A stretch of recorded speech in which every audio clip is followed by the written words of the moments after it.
Hey guys, so before we actually get into this video, I just wanted to quickly let you all know about the giveaway that I'll be running on this video. So the giveaway that I'm doing is for the new Darkstar Mordekaiser and Coven LeBlanc League Partner Skin giveaway. This is a giveaway that is going to include the champions if you don't own them already. It'll also include the skins, either the Darkstar Mordekaiser or the Coven LeBlanc skin, whichever the winner decides.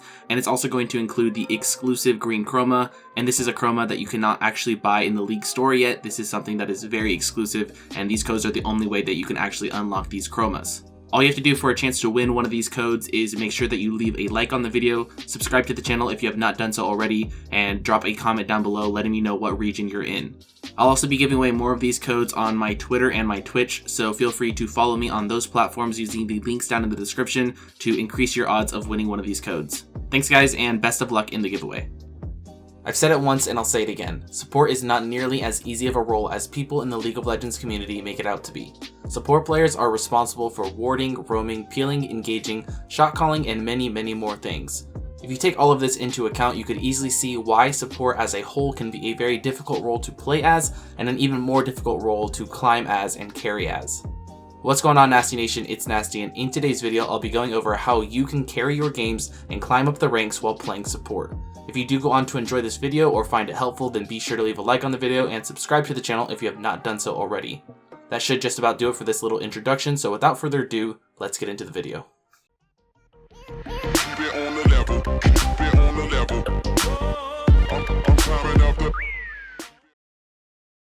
To start this video off, I first want to go over what I believe is one of the most important aspects of playing support, and that would be shot calling.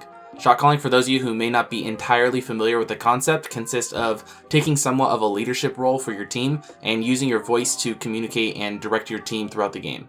Shot calling can consist of anything from controlling the pace of the lane phase, to coordinating a tower dive, to setting up vision, and potentially sneaking a Baron as a team. No matter how big or small it may be, shot calling allows you to control the flow of the game to fit exactly what it is that you want to accomplish. The thing is though, obviously support players aren't the only players in the game that are capable of shot calling. Any player that has a good understanding of the game is perfectly capable of shot calling, but it's simply not as important as it is for the support to fulfill this role. Despite support players having the ability to influence the game in numerous ways, being able to carry the game from the support position is near impossible when you compare it to what other roles are capable of. I mean, you could peel, engage, and set up as many plays as you possibly want, but more times than not, you're just not going to have the necessary damage that is needed in order to kill your enemies and ultimately win your games. Basically what I'm saying is, as a support, you're given very limited resources. You don't get a lot of solo experience, you don't get a lot of CS, you don't get a lot of items, and overall you just don't get a whole lot of gold income, making it very difficult to get items and be able to put out more damage and make more plays. It's for all of these reasons and more that it could be very difficult to carry games from the support position, so at the very end of the day, you kind of just have to work with what you got. You may not have the damage potential to outplay your opponent, but you still have your voice and your mind to outmaneuver them.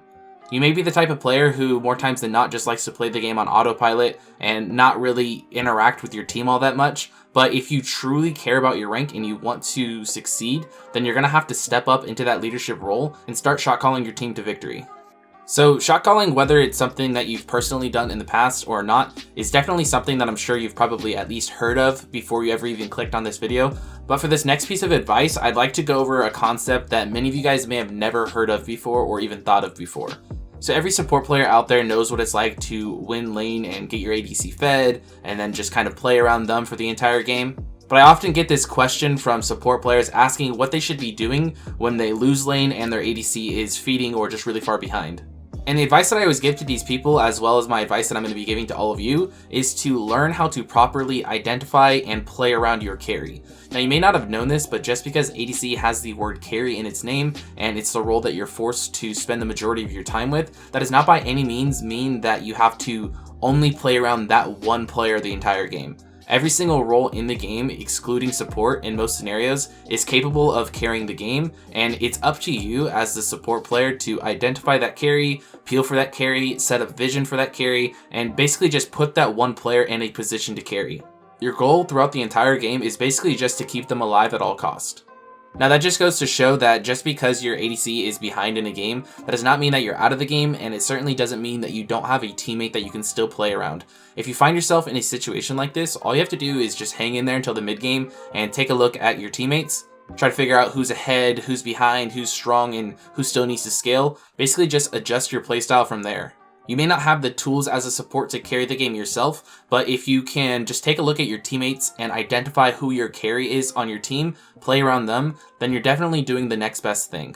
And even after all of that being said, if you happen to find yourself in a game in which you still don't know which teammate is your carry and you don't know which teammate to play around, then I just want you to think about what it would be like if you were playing Yuumi in that game. So for example, Yuumi is always attached to the champion on its team that is the furthest ahead. So ask yourself during a game, if I was playing Yuumi right now, then who would I attach myself to?